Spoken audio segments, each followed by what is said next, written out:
안녕하십니까, 레필입니다. 5월 21일이고요. 시황 보도록 하겠습니다.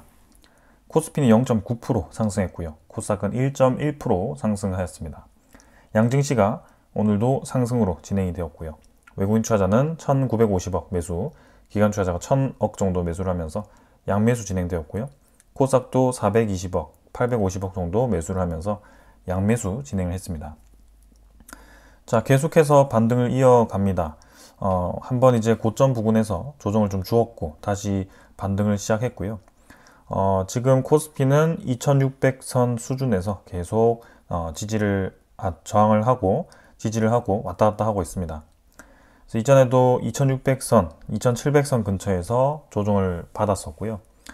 이대로 계속 치고 나갈 것인지 아니면 꺾일 것인지는 우리나라의 코스피의 문제가 아니라 전체적인 시장 분위기에 따라 결정이 될 것 같습니다. 그 시장 분위기는 최근에 트럼프에 의해서 주도가 되고 있고요. 그 트럼프의 방향에 따라서 한국 증시도 결정이 될 수 있습니다. 그래서 원복이 되긴 했지만 과연 이 이후의 움직임은 어떻게 될지 계속 지켜보도록 하겠습니다. 외국인 투자자는 지금 이제 1,900억 매수를 했고요. 이틀 정도 빠졌던 거 또 들어왔습니다. 지금 20일 동안에 외국인 투자자에 대한 움직임을 보면 이 외국인 투자자는 1조 7천억 가까이를 매수를 했습니다. 그리고 기관 투자자도 매수를 했고요. 그래서 한 20일 정도 해가지고 꾸준히 유입이 되는 모습이고요. 그러나 60일로 보았을 때는 지금 12조 가까이가 매도가 되어 있습니다. 특히 3월달, 4월달에 좀 많은 매도를 진행을 했고 지금은 이 관세가 유예가 되었고 트럼프가 시장에 좋은 분위기를 형성해 주었는데 나쁜 분위기를 형성할 때는 대폭으로 빠져나가고 좋은 분위기에서는 크게 지금 많이 들어오지 않았다. 그래서 빠져나간 것 대비해서는 크게 지금 외국인 투자자가 많이 유입이 되지 않았다라고 볼 수가 있겠습니다. 기관 투자자는 꾸준히 매수를 해주고 있는데요. 그래도 최근에는 금융투자 위주로의 매수가 이어지고 있기 때문에 뭔가 코스피에 대한 수급이 좀 받쳐주는 수급이 부족하다라는 느낌이 좀 들고 있습니다. 연기금 투자자가 지금 한 3일 정도 빠져나가고 있는데요. 그동안 연기금 투자자는 거의 매일 코스피에서 유입이 되던 투자자였습니다. 근데 그 흐름이 지금 한 4월 말부터 해서 조금씩 이제 매수세가 잦아들더니 조금 최근에는 매도의 날이 많아지고 있습니다. 이제 연기금 투자자도 코스피에 대한 지수 방어에 조금 소극적으로 전환이 되는지 지켜볼 상황입니다. 코스닥은 지금 723포인트까지 반등을 했고요. 마찬가지 비슷한 구간에서 저항을 받고 다시 올라가고 있습니다. 자, 그래서 코스닥은 지금 코스피보다는 약하지만 비슷한 패턴 그리고 있습니다. 해외 증시는 니케이가 0.6% 떨어졌고요. 다우 나스닥은 약하게 하락으로 마무리되었습니다. 나스닥도 지금 한국 차트와 상당히 유사합니다. 거의 뭐 관세에 의해서 내렸던 부분 그대로 메워주었기 때문에 나스닥은 결국에는 이 큰 하락폭 이후에 계속해서 횡보를 했다라고 봐도 무방할 정도로 지금 주가 위치는 상당히 높게 형성이 되어 있습니다. 그 다음에 니케이도 마찬가지고요. 상당히 큰 폭의 반등이 좀 있었고 지금 조금 이제 꺾이기 시작하는데 이 이후의 움직임을 지켜봐야 됩니다. 골이 크게 파지면서 빠르게 이제 회복을 하긴 했습니다만 여전히 이 주식 시장을 흔들 수 있는 불확실성의 씨들은 남아 있습니다. 트럼프가 이제 지지율이 급락을 하면서 미국의 엄청난 반대 여론을 맞으면서 그리고 미국의 10년물 국채금리 혹은 장기금리가 급등을 하면서 관세를 유예했었는데요. 이제 5월 21일입니다. 그래서 곧 6월 달에 진입을 하게 되었을 때 관세 유예 기간이 얼마 남지 않았습니다.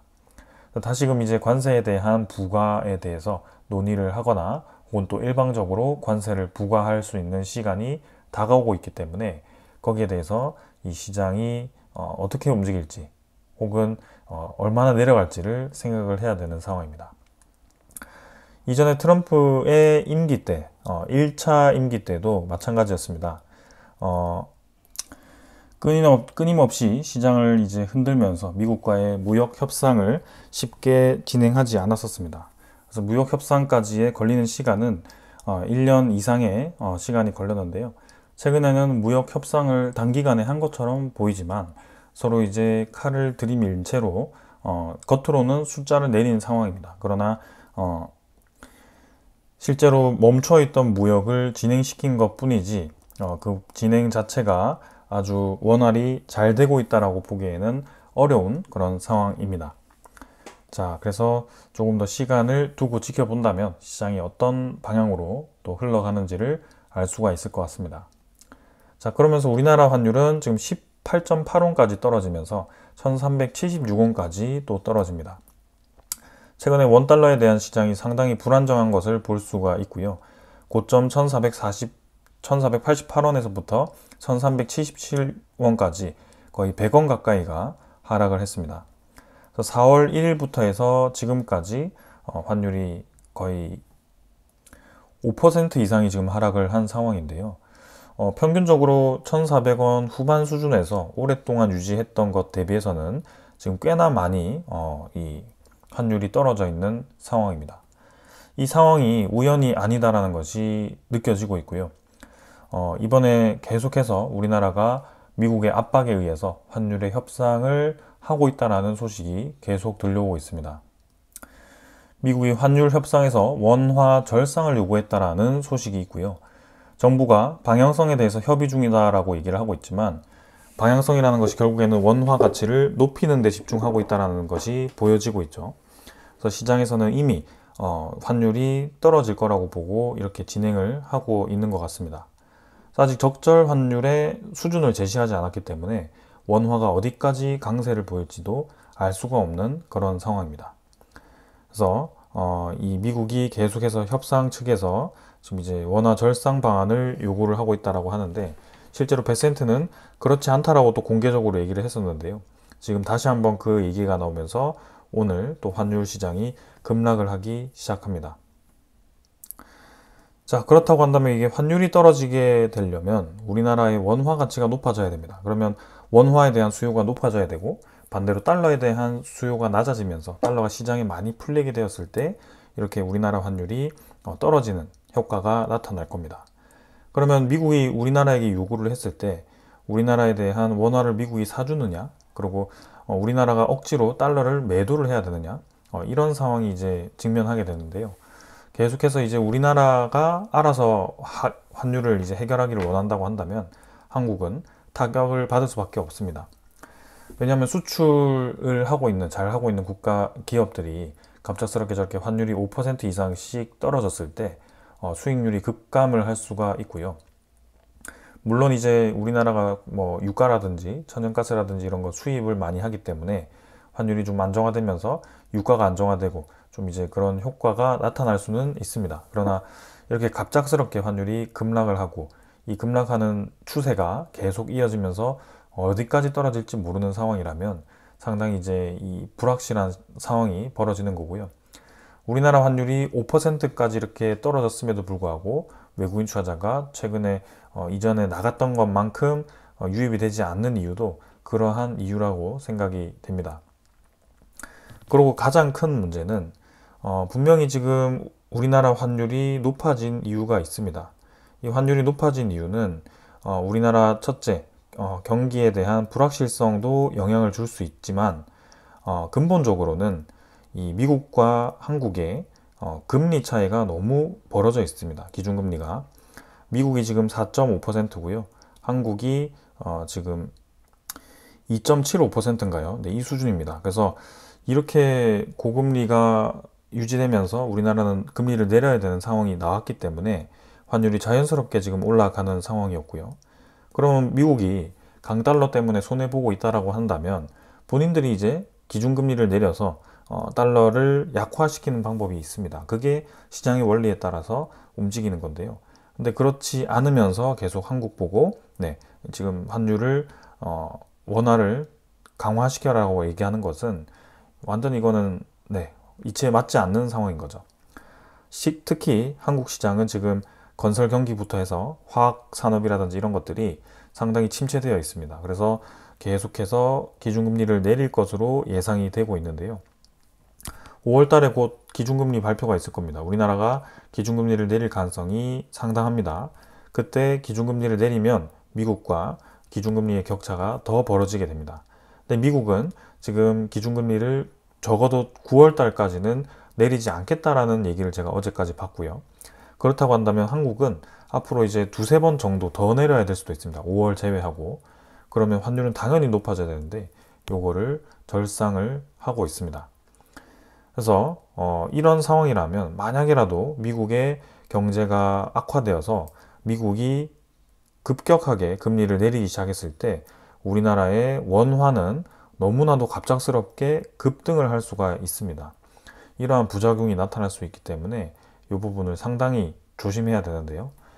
이 원화 가치가 급등을 하게 되면 이전에 일본의 잃어버린 30년 이 계기가 되었던 엔화의 강세와 똑같은 상황입니다. 왜냐하면 우리나라는 수출 국가인데 수출 국가에서 환율 가치가 높아진다는 것은 수출 경쟁력을 잃는다는 뜻입니다. 그러면 당연히 값싼 중국품이라든지 그 이외에 일본의 또 제조업이 또 살아난다든지 그 외에 다른 국가들의 제조업이 경쟁력을 얻으면서 우리나라의 기업들이 힘들게 갈 수도 있는 그런 상황입니다.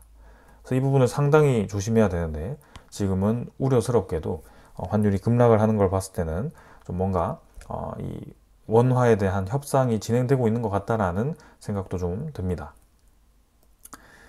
자, 그럼 미국 지네들이 금리를 내릴 것이지 왜 자꾸 우리한테 이렇게 원화를 억지로 조작하라고 하느냐. 본인들도 이제 만질 수가 없습니다. 왜냐하면 지금 미국 내에서도 계속 우려하고 있는 것이 이 장기 채권 금리입니다. 장기 채권 금리가 지금 4.54%입니다. 제가 이제 리뷰를 하고 나서 한번 이제 급락을 했었습니다. 4.4%대까지 떨어졌었는데 그대로 지금 한 하루 이틀 만에 다시 회복이 된 상황이고요. 여러분들 이 그래프만 보더라도 시장이 지금 얼마나 변동성이 큰지를 알 수가 있습니다. 올라가면 누군가가 계속 방어를 하는 듯한 그래프가 그려지고 있죠. 그래서 4.5% 이상 지금 누가 올라가지 못하도록 미국의 채권에 대한 방어를 하고 있다는 느낌이 좀 들고 있는데요. 이게 만약에라도 방어가 되지 않는다면 그때부터 문제가 발생할 수 있습니다. 30년물도 마찬가지입니다. 5%대까지 지금 진입을 했고요. 5%대는 사실 우리가 보기 힘든 숫자입니다. 이거 5년치 들어서 가장 높은 수준입니다. 거의. 그래서 미국의 이 신규 부채에 대해서 이자가 기하급수적으로 늘 수밖에 없는 그런 상황이 만들어졌고 트럼프는 이 부분을 간과할 수가 없습니다. 미국 부채가 계속 늘어날 수밖에 없는 구조로 지금 흘러가고 있기 때문에 이 기준금리, 국채금리를 떨어뜨리기 위해서 기준금리를 계속 내리라고 하지만 파월 의장은 기준금리 내리는 게 지금 크게 소용이 없다는 것이 느껴지는 거죠. 인플레이션에 대한 우려감으로 이 국채금리가 높아지는 거고 미국에 대한 신뢰도 감소로 채권에 대한 수요가 떨어져 있기 때문에 이렇게 국채금리가 올라가는 것입니다. 그래서 무디스에 대한 신용 강등 이후에 시장이 크게 하락하지 않았습니다. 그러나 결국에는 단기적인 시장에서는 별 움직임이 보이지 않았지만 서서히 미국이 가라앉고 있다라는 신호가 결국에는 많은 신용평가사들이 신용등급을 이제 일제히 내렸다라는 것에서 시작이 되는 거고요. 신용등급을 왜 내렸는지에 대한 이유는 미국의 부채가 너무 많다라는 뜻인데 그 부채에 대한 해결이 단기간에 될 수 없고 오히려 부채를 더 늘릴 수 있는 지표들이 지금 나타나고 있기 때문에 그러한 부분들이 계속 악화시킬 겁니다. 시장 상황을. 그럼 이제 10월 달쯤 됐을 때 하반기쯤 됐을 때 이제 일찌감치 2023년에 이 신용등급을 강등시켰던 신용평가사들이 아직도 미국 부채가 해결되지 않았고 미국 부채가 기하급수적으로 더 늘어난다라고 했을 때는 다시 한 번 더 이 미국의 신용등급을 떨어뜨릴 가능성도 있습니다. 그렇게 되면 이제 이전에 크게 떨어졌던 때와 유사하게 시장이 떨어질 가능성도 있고요. 오히려 트럼프가 이제 생각을 하는 것은 처음에는 이제 시장에 대한 불확실성을 키워서 주식시장에 있는 불확실성을 이제 주식시장에서 빠져나가는 자금들을 미국 채권으로 유도를 해서 이렇게 이제 시장 금리를 떨어뜨리는 그런 역할을 하도록 기대를 했는데 좀 그게 안 됐단 말이죠. 그래서 다시금 이 관세를 유예하면서 시장에 좋은 분위기를 형성했더니 나스닥이 어떻게 됐죠? 그대로 또 회복이 되었습니다. 시장을 지금 컨트롤할 수가 없다는 뜻이죠. 본인 뜻대로. 그러면 이제 시장도 또 회복이 되고 위험 자산을 계속 가치를 높일 수도 없는 상황이고, 결국에는 주식시장이라는 것도 미국의 부채 중에 하나입니다. 근데 미국이 부채를 더 이상 늘릴 수 없는 상황에서 주식시장이 더 올라간다? 요거는 말이 안 되는 상황이고, 분명히 어딘가는 하나 이렇게 조금씩 부채를 줄이면서 진행을 해야 되는데, 그게 트럼프 입장에서는 친환경 에너지, 뭐 친환경 사업들 이런 곳에서 이제 점점 비중을 줄인다는 것이죠. 근데 그러면서 진행하는 것이 감세안을 지금 준비를 하고 있습니다. 그래서 트럼프 감세가 실시가 되면 미국의 재정 적자는 3.8조 달러대로 급증을 한다. 그래서 하원 본회의 표결을 앞두고 이 전망을 내놨다라고 하는데, 최근에 이 국채 금리에 대한 움직임들도 이 감세에 대한 좀 반발 심리로 나오는 것 같습니다. 지금 재정 적자가 한 치 앞을 내다보기 힘들 정도로 많은데 지금 갑자기 감세를 한다라는 이제 물음표가 떠 있는 거고, 미국의 채권에 대한 신뢰도가 점점 떨어지는 겁니다. 재정 적자를 줄이지 못하는 방향으로 또 진행을 하고 있기 때문에 더 시장에서는 불확신을 하는 것 같습니다. 자, 그래서 이 부분을 이제 어떻게 트럼프가 돌파해 나갈지가 관건이 될 것 같고, 트럼프는 또 한 번의 관세 카드를 남겨놨습니다. 그래서 또 관세를 활용하면서 트럼프가 시장을 또 꾹꾹 누를 가능성이 큰데요. 그때 돈이 어디로 가는지를 좀 봐야 될 것 같습니다. 최근까지는 이제 금에 많이 이동을 했다가 트럼프가 불확실성을 풀어주니 금값이 이제 상승을 멈추고 조금 이제 횡보를 하는 모습이었는데, 분명히 많은 증권가에서는 금값이 올 연말까지 4,000달러는 갈 수 있다라고 얘기를 했습니다. 그만큼 시장이 불확실하고 인플레이션에 대한 우려감이 높다라는 뜻인데, 분명히 또 올라갈 가능성이 있다. 그래서 이런 부분이 미국에게는 도움이 되지 않는다. 위험 자산에서 미국 채권으로 가야 되는데, 안전자산으로 미국 채권도 빠지고 주식도 빠지고 달러도 약해지고 그 돈이 다 금, 이런 쪽 혹은 해외에 있는 EU라든지 이런 새로운 국가의 채권으로 유입이 되니까 본인 뜻대로 지금 진행이 되지 않는 거죠. 그래서 승부수를 던진 것이 이제 중동이라든지 이런 여러 투자를 해서 오히려 이 빚더미보다 더 많은 투자를 활성화시키고 더 투자 유치를 많이 해서 이 빚을 갚을 수 있을 만큼 우리가 경제 성장률을 키우자, 이렇게 얘기를 하는 겁니다. 근데 그것부터가 말이 안 되는 것이, 이 빚더미인 국가에다가 투자를 누가 그렇게 신뢰를 하고 많이 해주겠냐는 거죠. 약속은 약속대로 이 형식적으로 했는데 장기적으로 이게 투자가 계속 들어올 거냐. 달러에 대한 수요가 지금 떨어진다는 것이 달러 지수가 떨어지고 있다는 뜻이겠죠. 그래서 그 달러 지수가 결국에는 미국의 위상과 똑같은데 그게 어떻게 될 거냐. 그럼 미국 입장에서는, 트럼프 입장에서는 이 부채를 한 번 해결할 수 있는 방법은 파산하는 수밖에 없습니다. 그래서 그 방법도 한 방법이 될 수 있기 때문에 상당히 우리는 조심을 해야 됩니다. 왜냐하면 부채라는 것을 이제 다 해외 국가에다가 떠넘길 수 있는 방법이 될 수도 있기 때문에 그 시장에 대한 큰 충격을 주면서 이 미국의 부채를 완전히 탕감시키는 방법도 고려를 할 수도 있다. 그래서 여러 가지 옵션이 있기 때문에 우리 투자 입장에서는 결코 도움이 되지 않는 그런 상황이 될 수 있습니다. 자, 그러면서 결국에는 지금 미국이 중국 배터리 흑연에다가 상계 관세 부과를 검토하고 있습니다. 최대 721%까지 부당 보조금을 받았다라고 조사에서 나왔기 때문에 중국 배터리 소재에다가 상계 관세를 부과하겠다. 자, 지금 얼마 전까지 무역 협상해가지고 이제 서로 관세 낮추자라고 했는데 이제 또 하나씩 들쳐서 건들기 시작합니다. 그래서 이 상계 관세라는 것은 수출국으로부터 보조금을 받고 생산, 수입된 제품으로 수입국, 미국이 피해를 받는 경우 불공정 무역 행위로 보고 지금 이제 보조금 받은 만큼 관세를 때리겠다라는 뜻이고요. 그 이상으로 때릴 수 있다는 것이 상계 관세입니다. 그래서 지금 이 사태로 또 중국이 미국에게 어떤 또 보복 관세를 할지 그런 것들도 우리가 지켜봐야 되고요. 그리고 미국은 지금 화웨이를 계속 견제를 하고 있습니다. 그래서 AI 칩 제재를 하면서 이 중국은 또 화웨이를 제재하는 것에 대해서 발끈하기 시작했고요. 동참하는 국가에게 책임을 묻겠다라고 하면서 미국과 중국의 신경전이 또 이제 고래 싸움에 새우 등 터진다라는 얘기가 나올 정도로 또 이렇게 주변 국가에 영향을 줄 수 있는 상황을 만들고 있습니다. 자, 그래서 이 상황이 계속 이어질 가능성이 저는 크다라고 보고 있고요. 겉으로는 협력하는 척, 겉으로는 뭐 시진핑은 내 친구 하지만 정말 이제 깊이 들어가면 치열하게 싸우고 있습니다. 근데 그 치열하게 싸우는 것이 다시 한번 수면 위로 올라오는 것은 시간의 문제라고 생각이 되고요.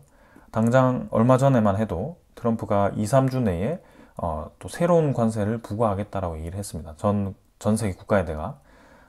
다 협상할 수 없으니까 이제 협상 안 되면 일방적으로 통보할 거야. 그러니까 빨리 협상하든지 안 하든지 알아서 해 라고 얘기를 했습니다.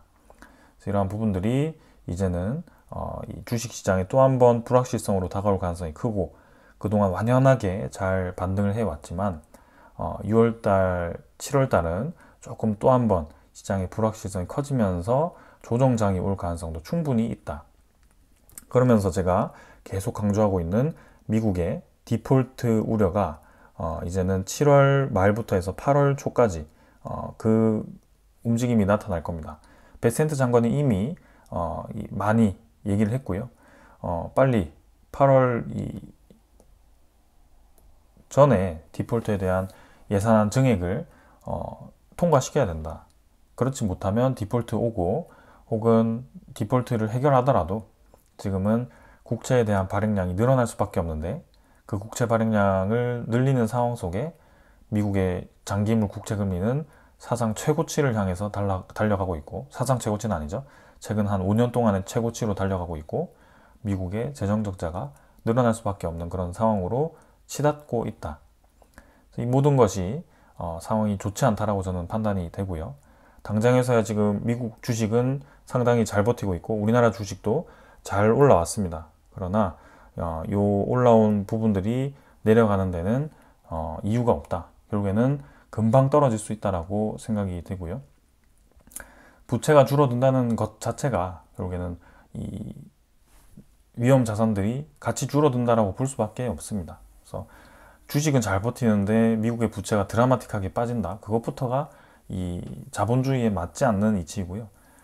부채를 줄인다는 그 자체가 이 어떤 자산이 줄어들 수밖에 없다라고 봐야 됩니다. 그래서 이 미국의 사상 최고치에 준하는 지금 나스닥이 얼마나 이제 또 조정을 받을지 한번 지켜봐야 되는 대목입니다. 자, 오늘 여기까지 하고요. 네, 트럼프에 대한 또 관세, 중국이 어떻게 반응을 할지, 그리고 이제 2, 3주 뒤에 나올 수 있는 또 상호 관세에 대한 부과, 7월 달에 이제 협상 기한이 만기가 되었을 때에 대한 움직임들, 그리고 미국의 디폴트 이슈가 다시 부각되었을 때 미국이 어떤 대처를 하는지, 그런 것들이 영향을 줄 것 같습니다. 자, 오늘 여기까지 하겠습니다. 감사합니다.